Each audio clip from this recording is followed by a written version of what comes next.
देख रही हैं अवाम के उठाए गए सवालात, हालत आसरा पर तबसरों, तज्जियों, खबरों पर मुहित प्रोग्राम न्यूज लाइन रिदा सैफी के।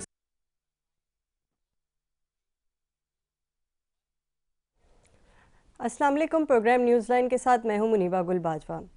आज जो हमने ख़बरों में देखा उसी पे डिस्कशन तो हम रोज़ाना ही करते आ रहे हैं, लेकिन ज़्यादातर जो चीज़ अभी हम फोरसी कर रहे हैं फ्यूचर के हिसाब से, नियर फ्यूचर के हिसाब से हैं, वो 2 जनवरी के मुज़ाकरात हैं जो कि हुकूमत और पीटीआई के दरमियान होने वाले हैं।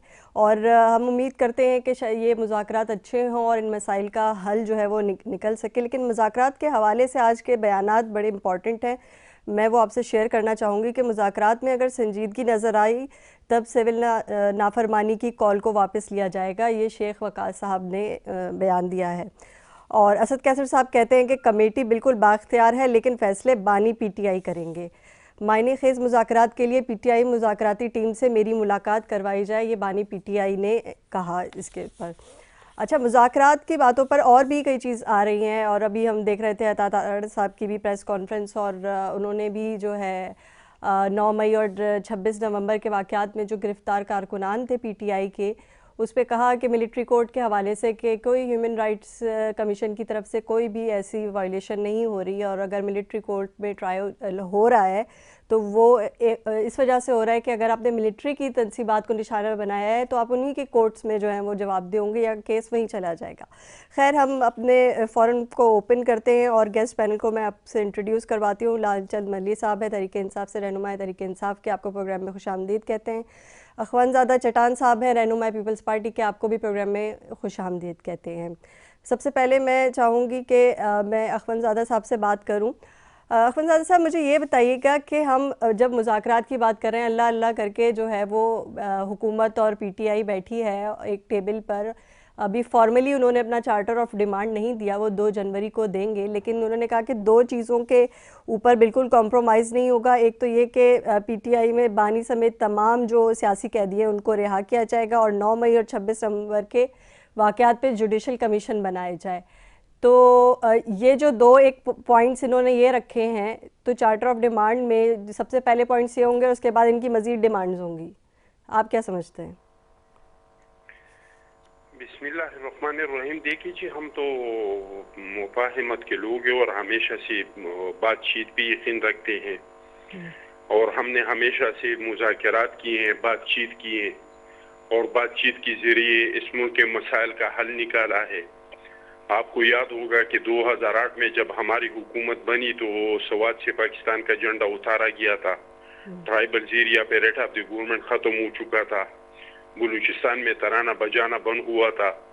लेकिन जब हमने मुफाहिमत का सियासत किया, लोगों के साथ बातचीत की, लोगों को इत्मीनान में लिया, तो इन मसाइल पे हमने काबू पा लिया। हम आज भी समझते हैं कि पाकिस्तान को जिन चैलेंजों का सामना है, इसके लिए ज़रूरी ये है कि तमाम सियासतदान, मीडिया, अदलिया, इस्टेब्लिशमेंट, हम सारे एक पेज पे आ जाए, तब हम जाके इस मुल्क को इन बुहरानों से निकाल सकते हैं। लेकिन मैं नहीं समझ रहा हूँ कि पीटीआई के जो मुज़ाकरा, पीटीआई के साथ जो मुज़ाकरात है ये कामयाब हो जाएंगे।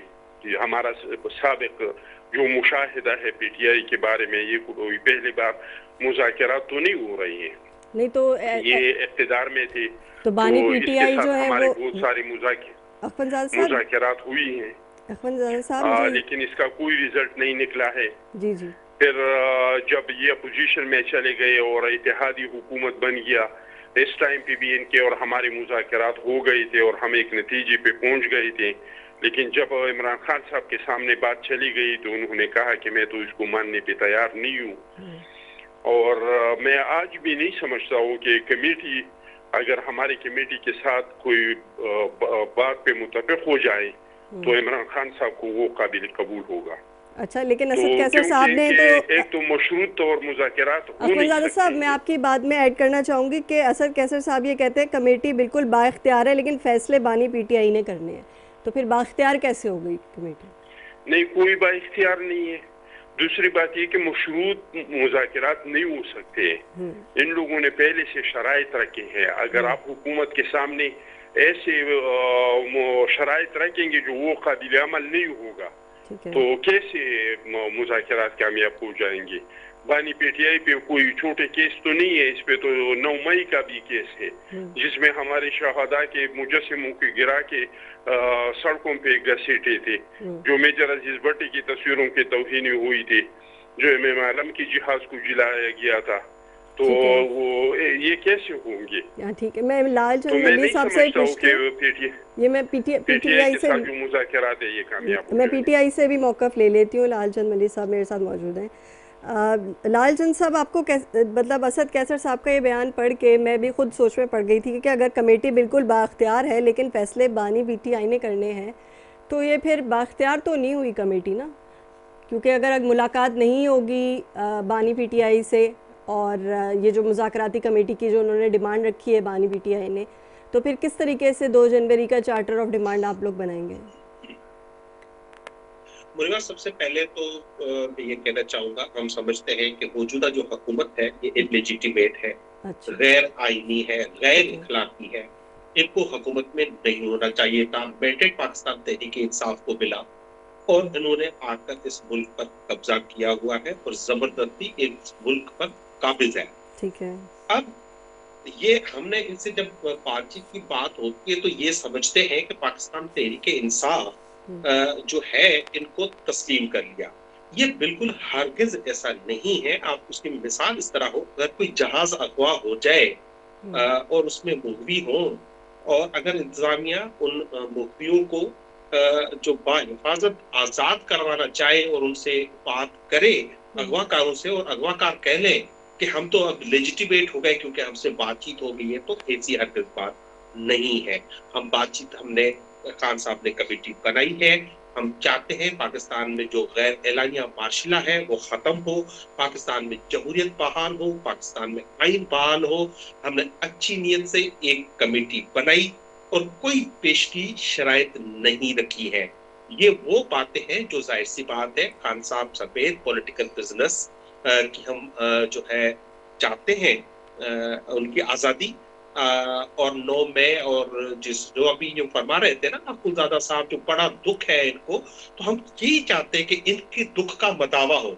9 मई को जो पीपल्स पार्टी को सदमा पहुंचा है, जो 9 मई को नवाज लीग को जो सदमा पहुंचा है उसका मदावा हो, उसके लिए एक जुडिशियल कमीशन बने और वो जुडिशियल कमीशन जो है वो तय करे कि उसके पीछे कौन था, उसका मास्टरमाइंड कौन था, और ये भी तय करे कि उस गम को बुलाने के लिए 26 मई को जो इनकी हुकूमत ने आम नहते शहरियों पे जो सीधी फायरिंग करके लोगों को शहीद किया, जख्मी किया, तो उस पे भी एक कमीशन बने। लेकिन 26 नवंबर की बात कर रहे हैं ना, 26 नवंबर की बात। अखुंजादा साहब ने जो अभी बात की है, तो मुझे बहुत ही अफसोस है कि पीपल्स पार्टी मुज़ाकरात शुरू होने से पहले ही 9 मई को आप कह रहे हैं कि पीटीआई के कारकुनान बाहर नहीं निकले थे, जो गिरफ्तार कारकुनान है वो पीटीआई के नहीं है। मुझे कहना था ना, मैंने कह दिया ना। अब मैं आगे बढ़ना चाहता हूँ। मैं ये कहना नहीं, मेरे सवाल के ये जवाब दें, क्योंकि आप लोगों की शर्त ये है कि 9 मई के और 26 नवंबर के वाक़यात का जुडिशियल कमीशन भी बनाया जाए, सियासी कैदियों की रिहाई हो। ये 2 ऐसे पॉइंट है जिस पे कोई कॉम्प्रोमाइज़ नहीं करेगा, पीटीआई की तरफ से बड़ा क्लियर मौक़िफ़ है। तो आप क्या ये कहना चाहते हैं कि जो मेरी बात सुनिए, 9 मई में क्या पीटीआई के कारकुनान बाहर नहीं निकले थे? अच्छा, अब मैं अर्ज कर सकता हूँ? जी जी। आप अपनी ये 2 डिमांड्स लेके निकले थे, ठीक है। देखें, अगर निकले थे, अगर आप सही है, अगर अखुंजादा साहब सही है, अगर शहबाज शरीफ सही है, तो जुडिशियल कमीशन बनाने से इनको खौफ क्या है? इनको डर लगता क्यों है? इनको क्या भी हम ये तो मुतालबा नहीं कर रहे खुदा ना खास्ता पीपल्स पार्टी की तरह कि बाहर से आके कोई इन्वेस्टिगेशन कर ले। हम तो अपने जजेस, जिनको इन्होंने अपने मातहत कर दिया है अभी कि सुप्रीम कोर्ट के आईनी बेंचेस के जजेस ये लगाएंगे, हाई कोर्ट के जजेस ये लगाएंगे, हम तो उन जजेस से, हम किसी गैर मुल्की से नहीं, हम पाकिस्तानी अदलिया के जजेस से। क्यों? अब हुआ ये है, देखिए सर, मिलिट्री कोर्ट ने सजाएं दे दी है। अब मिलिट्री कोर्ट में मिलिट्री ही फरियादी है, वही जज है, वही गवाह है, ना वहाँ पे मीडिया था, ना वहाँ पे कोई जर्नलिस्ट थे। तो इस तरह के फैसले बैनुल-अक़वामी दुनिया नहीं मानती और हम नहीं, अता तारड़ साहब ये कह रहे थे कि अगर दहशतगर्दी के मुकदमे होते हैं, दहशतगर्द का सवाल होता है और उसके मुकदमा चलता है तो वो भी तो एटीसी में चलता है, मुद्दई तो वो हुकूमत होती हाँ, है, हाँ जज जी, जो है वो जी बिल्कुल ठीक है, हाँ, तो बिल्कुल उसी तरह ठीक है। मिलिट्री देखिए तनसीबात पे अगर हमला होगा तो मिलिट्री कोर्ट्स देखेगी ना उसको। कहाँ लिखा हुआ है? ये खुद आप वो मैं तो कानून अता कोट तारड़ कर साहब दे। की बात बता रही हूँ एक आपको। अता तारड़ साहब या जो मायूसी का इजहार किया अभी पीपल्स पार्टी ने कि मुज़ाकरात में कोई कामयाबी नहीं होगी, उसकी एक वजह है, क्योंकि अगर मुज़ाकरात कामयाब होते हैं तो ये हुकूमत समझती है कि इस हुकूमत और उसमें शामिल जो ये हवारी है इनके लिए काबिले परेशानी होगी, इनके लिए मसाइल पैदा होंगे, क्योंकि ये इलिजिटिमेट हुकूमत है, ये खोखले हैं, ये अंतर से डरते हैं। इनको पता है इमरान खान बाहर आ गए, अगर ये जुडिशियल कमीशन बन गया तो दूध का दूध और पानी का पानी हो जाएगा, इसलिए ये घबराते हैं, इसीलिए ये चाहते हैं मुज़ाकरात नाकाम हो। ये जो हाथी के दांत दिखाने के एक और खाने के कुछ और होते हैं, ये वही बात कर रहे हैं। और मुझे तो हैरत है, अभी बातचीत शुरू ही नहीं हुई और पीपल्स पार्टी जो खुद को वफावत का चैंपियन बातचीत के लिए बड़ा वो खुद को कहते हैं कि हम बातचीत में यकीन रखते जब हैं। हुकूमत बन रही थी ये तो पीटीआई आई है, अनकंडीशनल आई है और ये भाग रहे हैं, अभी से भाग रहे हैं। नहीं लालचंद साहब, जब हुकूमत बन रही थी तो आप लोग आज़ाद उम्मीदवार के तौर पे पीटीआई के जो हैं वो रहनुमा खड़े हुए थे, तब भी तो पेशकश की गई थी कि हुकूमत बना लें आप लोग, लेकिन आप लोगों ने खुद नहीं बनाई। देखिए, ये हर सियासी पार्टी का, क्योंकि हमारा मौक़िफ़ है, इन दोनों पॉलिटिकल पार्टीज ने, ये पाकिस्तान तहरीक इंसाफ का मौक़िफ़ है, मेरे अकेले का मौक़िफ़ नहीं है। इन्होंने इस मुल्क को नाकाबिले तलाफी नुकसान पहुंचाया है, करप्ट है, ये चोर है, ये माफियाइज है, किसी का एवन फील्ड में जो फ्लैट खरीदे, किसी सरे बैल खरीदे, पाकिस्तान के अवाम को। लालचंद साहब, मैं मुज़ाकरात की बात कर रही हूँ, मैं तो एवन फील्ड की बात ही नहीं कर रही, मैं लंदन की बात नहीं करी कि कितने फ्लैट हैं क्या है। अखवंजादा चटान साहब, मुझे ये बताइएगा कि अगर 2 जनवरी के दिन आप लोग बैठते हैं, यानी कि हुकूमती जो है कमेटी बैठती है, साथ ये जो इनकी कमेटी है पीटीआई की ये बैठती है, तो क्या लगता है आपको कि चलें अगर हम ये दोनों डिमांड हटा देते हैं जिसमें बड़ा मुतनाज़े हैं दोनों, तो और क्या डिमांड्स हो सकती हैं जो आप लोग शायद मान रहे हैं? देखिए जी, ये तो 2 तारीख को ये लोग डिमांड पेश करेंगे तो पता चलेगा कि इन लोगों की डिमांड क्या है। और हमें कोई शक नहीं है कि हम इनकी कमेटी को कायल कर देंगे, क्योंकि हुकूमत बहुत इखलास से चाहती है कि जो काबिल अमल है इनके मुतालिबात उसको हम तस्लीम करें, जो काबिल अमल नहीं है उसको हम समझा देंगे कि इस पे किस तरह का आप लोग बताए, हम कानून में कहाँ पे लिखा है, इसके लिए तरीका क्या है, आईन में क्या है, ये हम कैसे कर सकते हैं। ये लोग कायल हो जाएंगे, लेकिन इमरान खान साहब जो है वो कायल बिल्कुल नहीं होगा। वो इस मुल्क में अगर सियासी इस्तेहकाम आ जाता है तो ये मुल्क मजबूत हो जाएगा, मईशत के लिहाज से ये मजबूत होगा। ये पहले से इस्लामी दुनिया का एक वाहिद एटमी ताकत है। ये मुल्क जो है ये वो पहला इस्लामी मुल्क है जिन्होंने सैटेलाइट अपना भेजा है, खिला को अपना सैटेलाइट भेजा है। जो लोग इमरान खान साहब के पीछे हैं वो कभी नहीं चाहते हैं कि इस मुल्क में सियासी इस्तेहकाम आए। आपने देख लिया था इमरान खान साहब ने खुद से पुख्तनख्वा का हुकूमत क्यों खत्म किया, उन्होंने पंजाब का हुकूमत क्यों खत्म किया, क्योंकि वो इस मुल्क में खाना जंगी चाहता था, वो इस मुल्क में इंतशार चाहता था। इन्होंने 9 मई क्यों किया, पूरे मुल्क में फौजी तनसीबात पे हमले क्यों किए, उन्होंने इसलिए की कि ये लोग जाके हमला करेंगे तो इस पे गोलियां चलाएंगे और लाशें गिर जाएंगी। इन लोगों का लाशों का बहुत ख्वाहिश है, आज भी झूठ मूठ के लाशें, कभी पाड़ाचीनार के लाशें, कभी गजा के लाशें ये सोशल मीडिया पे चलाते हैं। हम बार बार तक के कह गए कि भाई कहाँ पे है लाशें, ये तो कोई वजीरिस्तान में जुलूस नहीं था, ये कोई बाजोड़ में तो नहीं था, ये तो डी चौक इस्लामाबाद में था, हर चैनल का कैमरा लगा हुआ था, इंडिया के कैमरे लगे हुए थे, अल जजीरा के कैमरे लगे थे, बीबीसी का CNN के कैमरे वहां पे मौजूद थे, आप लोगों के हर एक के हाथ में मोबाइल था। आप लोग बताइए कौन से कहां से फायरिंग हुआ है और कौन इसमें शहीद हुआ है, अभी तक ये लोग साबित नहीं कर सके। हम उसको कहते हैं कि मेडिकल रिपोर्ट सामने लाए, KPK में तो आप लोगों का हुकूमत है। अच्छा, मुझे ये बताएं कि जुडिशल कमीशन बनाने का जो मुतालबा है वो कोई इतना जो है वो मुश्किल नहीं है, तो 9 मई और 26 नवंबर के वाक़यात पे जुडिशल कमीशन तो बनाया जा सकता है। इसका क्या गारंटी है कि जुडिशल कमीशन बन जाएगा तो इमरान खान उसको तस्लीम करेगा? इमरान खान क्या चाहते हैं? वो कहते हैं सीनियर जजेस पे बनाए, यानी मेरे मर्जी के जजों को, मुनीब को और जस्टिस मंसूर साहब को इस कमेटी का आप लोग जो जुडिशल कमीशन है इसका सरबराह बनाए, इसके नीचे आप लोग ये इंक्वायरी करें। वही जजों के जो आपको भी पता है, मुझे भी पता है, जो ये लोग कह रहे थे कि जस्टिस मंसूर साहब चीफ जस्टिस आएगा तो ये हुकूमत घर चला जाएगा, पहले वो ये करेगा बाद में ये करेगा, इनका ये डिमांड है, इसका ये भी नहीं है। और ये अदालतों को अगर इसके मुफाद में नहीं हो तो खातिर में लाते हैं।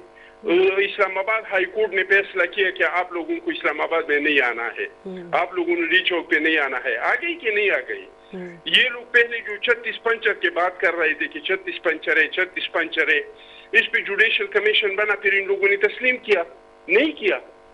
तो इसका कोई गारंटी नहीं है कि हुकूमत जुडिशल कमीशन वरना सही है बनाया जाए ताकि कौम को पता चले कि वाकई किसने फायरिंग किया है, कौन किसके फायरिंग से मरा है, कौन गाड़ी के नीचे आया है, कौन कंटेनर से गिरा है, ये सारा पता चल जाएगा। चलिए ठीक है, मैं लालचंद मल्ली साहब से ही मौक़िफ़ लूँगी, लेकिन अभी प्रोग्राम में इस वक्त एक ब्रेक का टाइम हो गया, एक छोटी सी ब्रेक लेते हैं, फिर गुफ्तगू का सिलसिला जारी रखेंगे।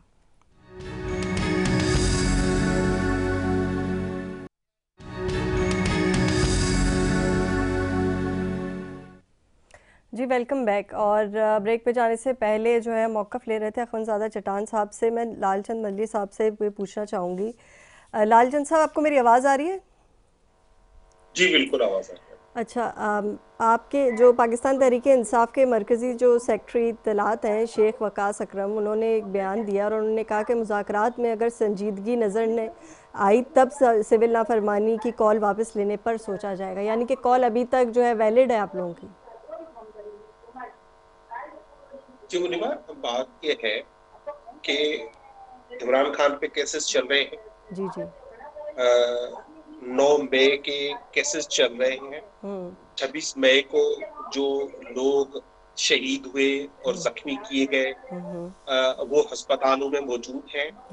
हमारी कॉल भी उसी तरह से जारी है, लेकिन हम चाहते हैं कि हम आगे बढ़े और हुकूमत से हमारे मुज़ाकरात हों, और उन मुज़ाकरात में अगर हुकूमत सिंसियरिटी से बात करती है, जैसे अभी जो कहा, हम कह रहे हैं कि एक जुडिशल कमीशन बनना चाहिए, और अख़वंज़ादा साहब ने कहा कि नहीं हम नहीं बनाएंगे या हम उन जजेस पे नहीं बनाएंगे, तो बता देंगे आप अपनी पसंद के जजेस कौन से उन जजेस पे बनाने बताएं तो उस पर बात हो जाएगी।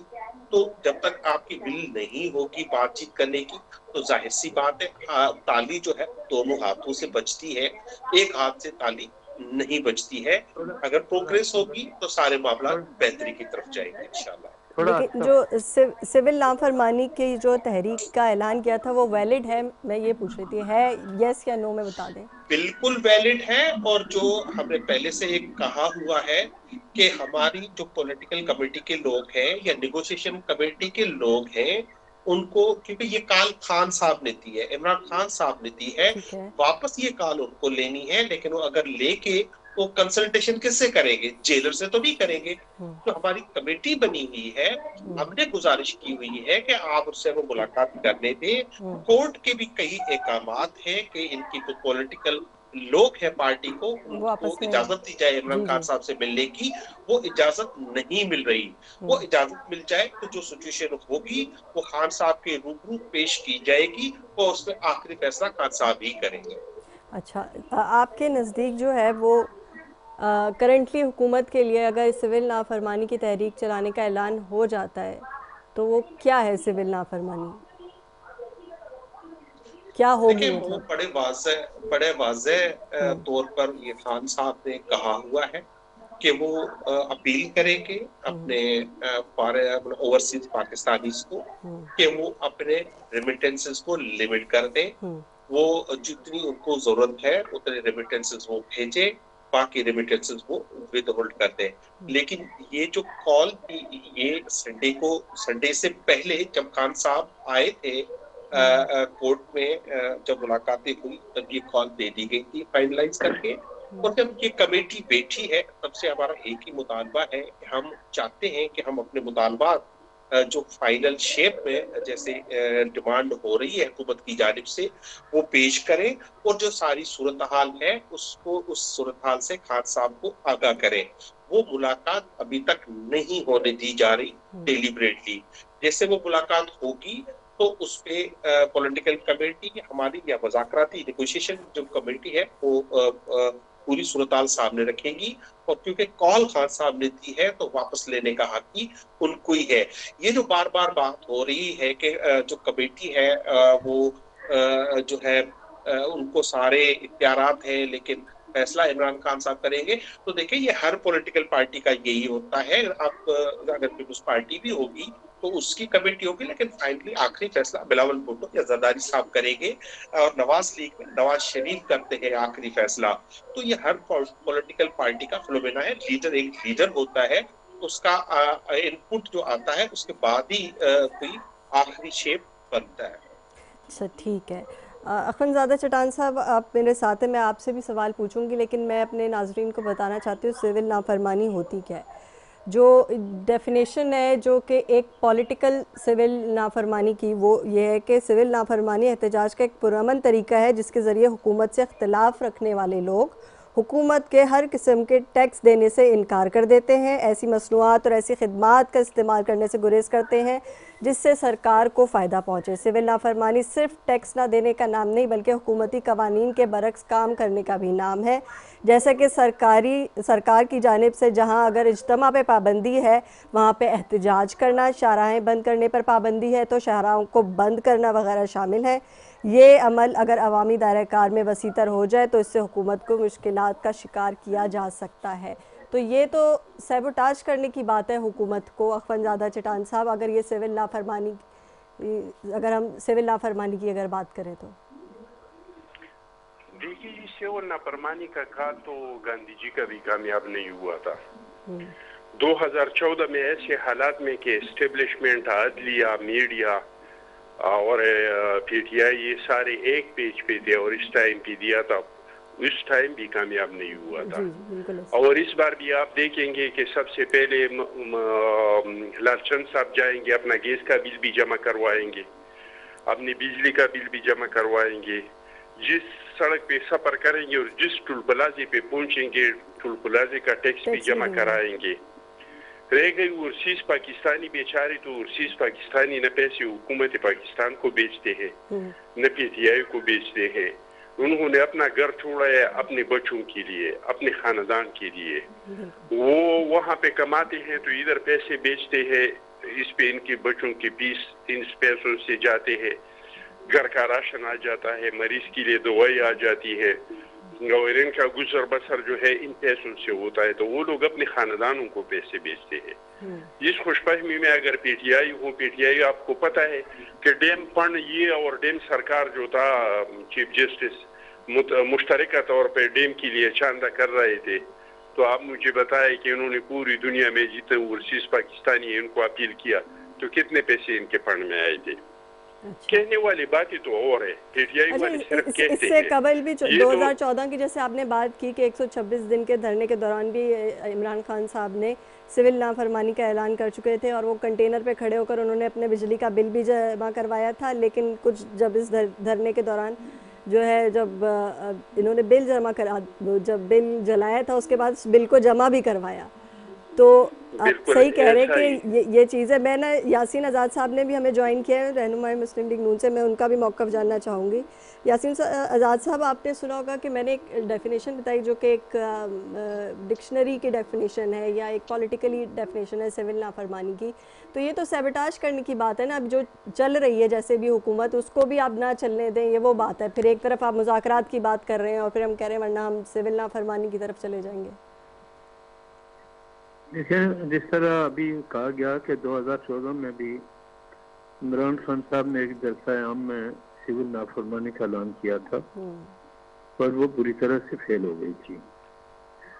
अब जिस तरह सिविल नाफरमानी की डिटेल में आपने डेफिनेशन बताई है, मिसाल के तौर पर ये जो है वो इमरान खान के हुक्म को मानता है और बिजली की आप बिल पेमेंट नहीं करता, गैस का बिल पेमेंट नहीं करते, तो उस घर की बिजली और गैस जब काटी जाएगी तो कितने दिन तक जो है वो फैमिली जो है ना उस बाइकाट से मुतासर नहीं होगी और वो अपने घर की बिजली और गैस क्यों काटेंगी, और अगर बिल पेमेंट नहीं करेंगे तो ज्यादा वो कट जाएगी। इसी तरह बहुत सारी बातें हैं।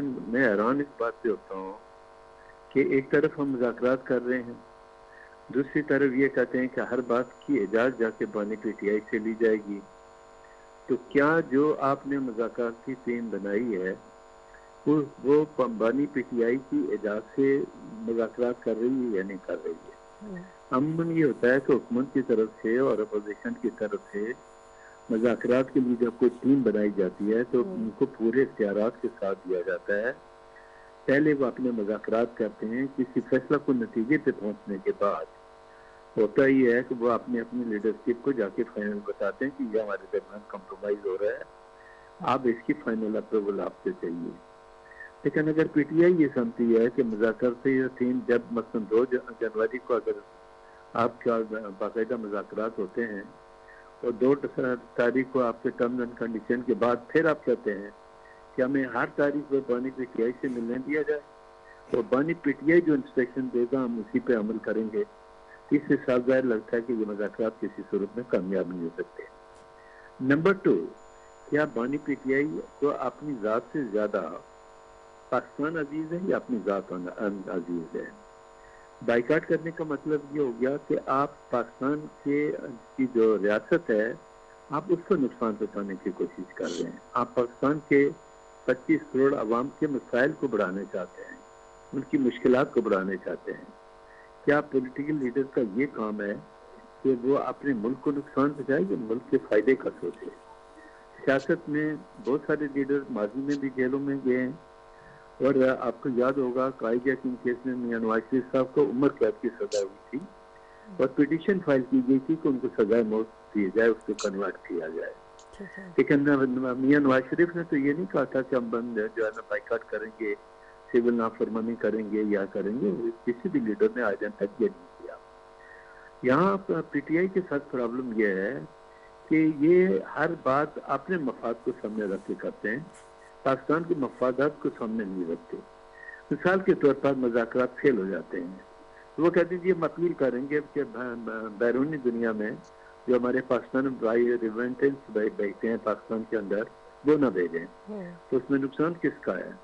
क्या किसी पॉलिटिकल पार्टी का नुकसान है या पाकिस्तान का नुकसान? पाकिस्तान का नुकसान है, क्योंकि उन्होंने कहा कि हवाला हुंडी के जरिए भेजे, पैसे तो आ रहे होंगे लेकिन हुकूमत पाकिस्तान को नहीं मिल रहे होंगे। तो यही तो मैं पूछ रही हूँ कि बात मेरी यही है, ये तो आप अपने मुल्क का नुकसान कर रहे हैं ना हर लिहाज से। लेकिन बानी जो पीटीआई हैं उन्होंने एक बात और भी कही, उन्होंने कहा कि हुकूमत के साथ होने वाले मुज़ाकरात को मायना खेज बनाने के लिए उनकी जो मुलाकात है वो उनकी मुज़ाकरती जो टीम है उनसे करवाई जाए ताकि उन्हें सही से इल्म हो सके कि क्या हालात हैं।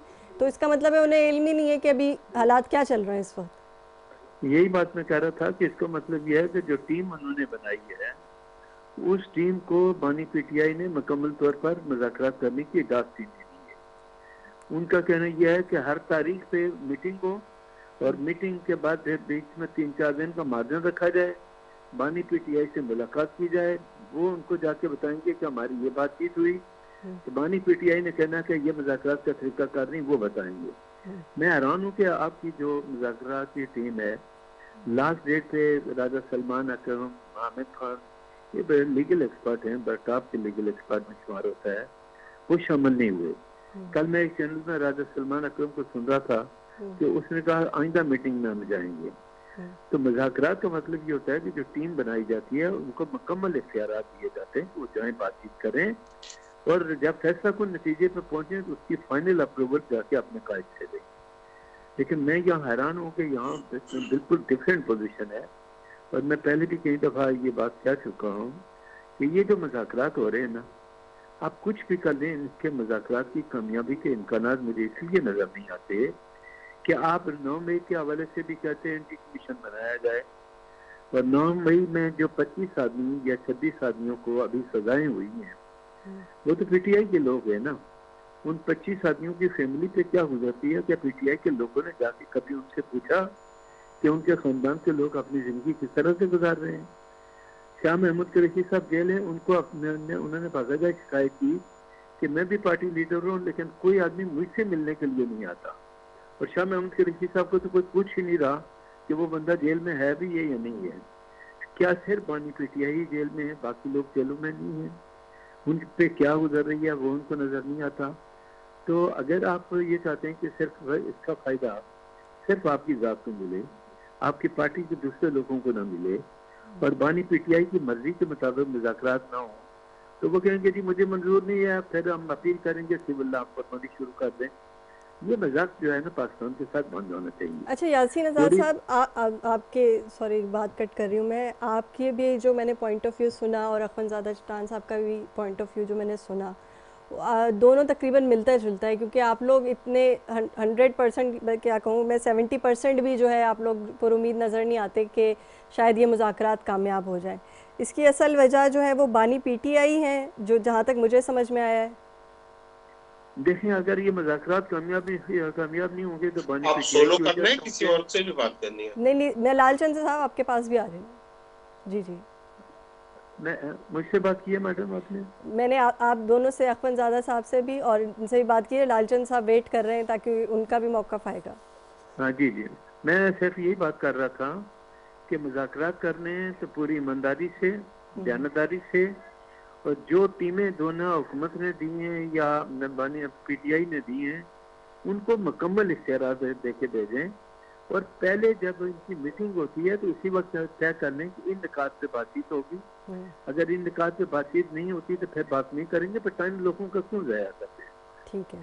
तो आप मुज़ाकरात के लिए हमेशा पहले तरीका का तय होता है, टर्म्स एंड कंडीशन तय होती है कि ये पॉइंट है, इस तरह कोर्ट के अंदर एक केस चलता है, और जब वो एविडेंस पे आता है तो इश्यूज बनते हैं, इश्यूज के बाद एविडेंस लीड होती है। तो जब तक आपके दरमियान वो निकात ही तय नहीं हो रहे कि किन नुक्तों पे बैठकर आपने से मुज़ाकरात करने हैं, और मैं समझता हूँ कि बानी पीटीआई अपनी जात के अलावा किसी बंदे पे ट्रस्ट करने के लिए तो वो देने को तैयार नहीं। 2 पॉइंट तो खैर उन्होंने मुज़ाकरात के लिए रखे हैं, बाकी पॉइंट्स के बारे में जान लेते हैं। लालचंद मलिया साहब जो है वो काफ़ी देर से वेट कर रहे हैं। जी लालचंद साहब, और क्या मतलब 2 पार्टीज़ के रहनुमाओं से मैंने बात कर ली जो कि हुकूमत के अंदर हैं, उनको अभी भी 60-70% भी यकीन नहीं है कि जो है ये मुज़ाकरात जो है वो किसी तरीके से जो है वो हो पाएंगे कामयाब। आप क्या कहेंगे इस बारे में? मुनीबा, ये दोनों पार्टीज नहीं है, ये एक ही पार्टी है। इनका मकसद एक है कि इस मुल्क पर काबिज रहना है, इस मुल्क को आइन से महरूम रखना है, जमहूरियत से महरूम रखना है। उस पे ये एक आप देखें ना, पीपल्स पार्टी और नवाज लीग का क्या मेल जोल है। ना इनका मैनिफेस्टो एक है, ना इनका झंडा एक है, ना इनकी कभी कोई आइडियोलॉजी एक रही है। ये आप इलेक्शन से पहले चले जाए तो ये एक दूसरे के लिए क्या जो अलकाबात देते थे वो किसी से ढके छुपे तो नहीं है। अली बाबा 40 चोर से लेके वो कहते थे कि इनके सर जो है गले में सरिया है। तो ये एक ही सिक्के के 2 रख हैं जिनको अपने मुफादात के लिए जो आगे लाया जाता है। अब जो सिविल नाफरमानी की जो तहरीक की जो अब तक बात हुई है वो सिर्फ ये है कि जो रेमिटेंसेस है जो वो सिर्फ भेजते हैं, खान साहब ने उनसे अपील की है कि वो उनको विथहोल्ड करें। ना अभी बिजली की बात हुई है, ना कि बिजली गैस तो वैसे बेचारे लोग बिल नहीं दे पा रहे ना। गैस जो महंगी हुई है वो 840%, ये मैं नहीं कह रहा, वजीर खजाना कह रहे हैं। बिजली जो महंगी हुई है हमारी हुकूमत से लेके आज तक वो 110% महंगी हुई है। वो बिल तो बेचारे वैसे ही नहीं दे पा रहे। अब ये कहते हैं कि कमेटी बाइख्तियार हो लेकिन इमरान खान से बात ना करें। ये बिल्कुल इस तरह से है अब कि भाई आप नवाज लीग की कोई कमेटी बने लेकिन वो नवाज शरीफ से बात ना करे, पीपल्स पार्टी की कमेटी बने लेकिन वो जरदारी साहब से और बिलावल भुट्टो से बात ना करे, वो कमेटी सब खुद फैसला करे। भाई कहाँ मुमकिन तो है? इख्तियार देने का मतलब तो यही होता है ना कि आपने इख्तियार दिया है। ओहो भाई बात तो सुने ना, आप उनका केस ना लड़े, आप मेरी बात सुने। देखिए, वो एक मुज़ाकरात के लिए उनको इख्तियार है और वो कबल इख्तियार है, लेकिन वो उसका मोडस ऑपरेंडी तय करेंगे, वो उसको डिस्कस करेंगे, उसपे कई नशेब फराज आएंगे, उनको कैसे हैंडल करना है, वो एक लीडर का काम है, वो उनको गाइड करेगा। और फिर इनको प्रॉब्लम है क्या? खान साहब की से मुलाकात के लिए कोर्टों ने अहकाम दिए हुए हैं, ये क्यों डरते हैं खान साहब से? ये इनका खौफ वहां से रिचर्ड कर्नेल का कुछ ट्वीट आता है, ये खौफजदा हो जाते हैं। खान साहब से मिलने की बात करते हैं, ये खौफजदा हो जाते हैं। जुडिशियल कमीशन की बात करते हैं तो ये खौफजदा हो जाते हैं। ये आखिर खौफजदा इतने हैं क्यों? ये इसलिए हैं, इनको पता है कि दो डिमांड, जुडिशियल कमीशन बना तो 9 मई और 26 फरवरी को जो इन्होंने किया है वो अवाम के सामने आ जाएगा, और जिस कद्दू पे ये बैठे हुए हैं वो निकल जाएगा और ये गिर पड़ेंगे। खान साहब बाहर आएंगे, पॉलिटिकल लीडरशिप बाहर आएगी, तो ये जो माफिया है ये टिक नहीं पाएगी। अब आते हैं जो ये कह रहे हैं कि पाकिस्तान को नुकसान होने की जो बात हुई। देखिए, 1 घंटा इंटरनेट अगर बंद होता है तो $1 मिलियन का मुल्क को नुकसान होता है, 27 करोड़ रुपए। ये तो कई महीनों से बंद किए हुए हैं, कोई पूछता है इनसे? वो अब जाके पीपल्स पार्टी ने जाके वॉकआउट किया है असेंबली से 6 माह के बाद। आपका सोशल मीडिया बंद है, आपके बेचारे जो लाखों लोग पाकिस्तानी जो इंटरनेट के थ्रू डॉलर कमाते हैं, जो फ्रीलांसिंग का काम करते हैं, वो कर नहीं पा रहे क्योंकि इंटरनेट चल ही नहीं रहा। इनको फायरवॉल ले आनी है, इनको इमरान खान को कंटेन करना है, उसकी मकबूलियत को रोकना है। आप कहते हैं कि हमारे पास 9 मई के एविडेंस है, वीडियोस है, इतराफी बयान है, तो भाई ये बाकी जो पाकिस्तानियों के लिए अदालतें हैं तो उस अदालतों में ले जाए ना। आप उनको ले गए हैं मिलिट्री कोर्ट्स में, जिससे हुआ ये है कि European union, United kingdom, United states, सबने उसकी ट्रांसपेरेंसी पे सवाल उठा दिए हैं। और यूरोपियन यूनियन ने कहा कि जीएसपी प्लस जो आपको हम दे रहे हैं, जिसकी वजह से पाकिस्तान की export second largest European union में जाती हैं, तो उसको खतरा तलाक हो गए हैं। तो ये क्या हमने किए हैं? तो ये तो मौजूदा हुकूमत ने किए हैं। तो ये हुकूमत सारे जो काम कर रही है उससे खतरा है। अब ये जो लगी है, पाबंदियां लगाई हैं अमेरिका ने पाकिस्तान के एटमी मिसाइल प्रोग्राम पे, तो ये इस हुकूमत की नाअहली है, बैलिस्टिक इस हुकूमत की नाअहली है। ये फैमिली के बात तो सोच ही नहीं सकते। चचा वजीर आज़म, भतीजी जो है चीफ मिनिस्टर, और जो सब्दी जो है वो चाहिए इनको फॉरेन मिनिस्टर। कोई उन्होंने पहले इकोनॉमी का बेड़ा गर्क किया, अभी कोई समझदार बंदा कोई लगना चाहिए था जो फॉरेन मिनिस्टर लगता। तो भाई तो ये कर रहे हैं पाकिस्तान की, पाकिस्तान की इकोनॉमी की, पाकिस्तान के कॉन्स्टिट्यूशन की, पाकिस्तान की जमहूरियत की, और ये हमें वो से इल्जाम ठहरा रहे हैं। ठीक है, लालचंद अली साहब प्रोग्राम में थोड़ा तो मामला आगे नहीं बढ़ सकते। अच्छा, आपका मौक़िफ़ मैंने ले लिया लालचंद अली साहब। अब मैं टाइम बहुत कम है, मैं दोनों हज़रात से, अख़वंज़ादा चट्टान साहब से भी चाहूँगी और यासीन आज़ाद साहब से भी। पहले अख़वंज़ादा साहब, आप मुझे बता दें, क्या वाकई आप लोग जो है बानी पीटीआई से डरते हैं, इसीलिए जुडिशल कमीशन नहीं बना रहे, इसलिए मिलिट्री कोर्ट्स में जो है फैसले हो रहे हैं? देखिए जी, हम तो इससे कोई खौफज़दा नहीं है। खौफज़दा तो इसका अपना कमेटी है। इमरान खान साहब ने बुलाया, सिर्फ 2 लोग वहाँ पे गए और बाकी नहीं गए। इमरान खान ने कमेटी बनाया, दरख्वास्त इन लोगों ने किया कि आप लोग कमेटी बनाए। हमने कमेटी बनाया, स्पीकर साहब ने मीटिंग रखा, इनके सिर्फ 1 मेंबर आ गया। वो 2 मेंबर जो आए थे वो तो वफ़दतुल मुस्लिमीन के थे, वो तो इनके नहीं थे। सिर्फ 1 बंदा इनके मुज़ाकरात के लिए आए। और ये मली साहब कह रही हैं कि मुस्लिम लीग नून और पीपल्स पार्टी, बिल्कुल ठीक है, लेकिन जब इलेक्शन हुआ, सबसे पहले तो ये कि आप कह रहे हैं कि इलेक्शन में धांधली हुई है, तो अगर इलेक्शन में धांधली हुई है तो आदत अक्सरियत तो आप लोगों का ज्यादा था। आप लोग 90% मेंबर कामयाब हुए, आप लोगों को पुख्तनख्वा से, फिर वो कैसे कामयाब हो गई? आपको आदत अक्सरियत कैसे मिल गया? हमने तो मुस्लिम लीग से पहले आप लोगों को दावत दिया। बिल्कुल ऐसे, ये सवाल मैं उनसे कर चुकी हूँ, ये मैं उनसे कर चुकी हूँ सवाल। मेरा सवाल से बहुत सिंपल है, इसको प्रिसाइजली करें। क्या बानी पीटीआई वाकई इतने पावरफुल हैं कि उनकी शोहरत से और उनसे डरा जाता है? नहीं, कोई शोहरत नहीं है। शोहरत तो आपने देख लिया, बार बार काल के असम में कोई निकला, पंजाब में कोई निकले।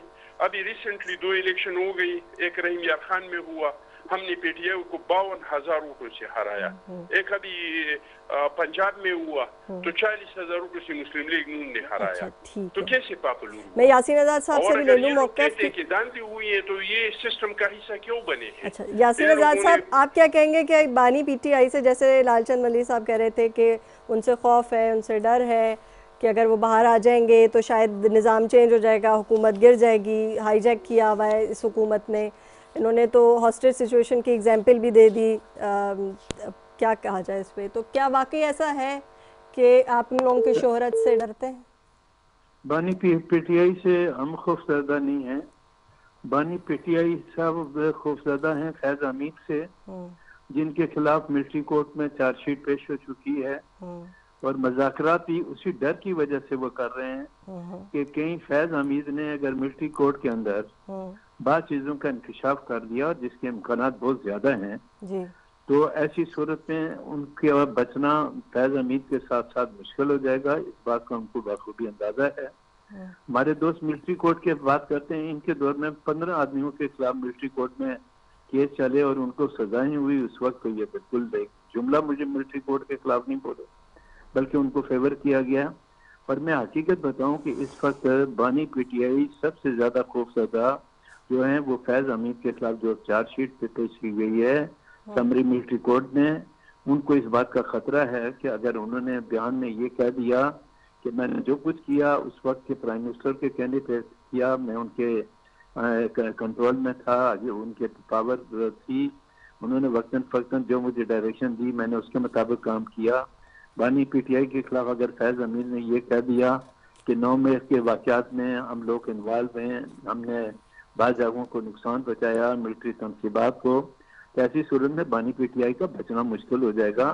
फिर सिविल कोर्ट को वो भूल जाएं, उनको भी मिलिट्री कोर्ट का ट्रायल फेस करना पड़ेगा। चलें, बहुत शुक्रिया यासीन आज़ाद साहब आपका वो मौक़िफ़ देने के लिए, लालचंद मलिक साहब आपका भी, अख़ुंज़ादा चट्टान साहब आपका भी। बहरहाल अब ये देखते हैं कि ये ऊँट किस करवट बैठता है कि मुज़ाकराती जो टीम है अभी जो इनका चार्टर ऑफ डिमांड भी बनना है और 2 जनवरी को इनकी मुलाकात है। अल्लाह करे कोई बेहतर रास्ता निकल आए, हम बड़ी पुरुमीद है क्योंकि पाकिस्तान की सॉवरेनिटी का सवाल है। इसी के साथ मुनीबा गुल और न्यूज़लैंड की टीम को दीजिएगा इजाज़त। अल्लाह हाफ़िज़।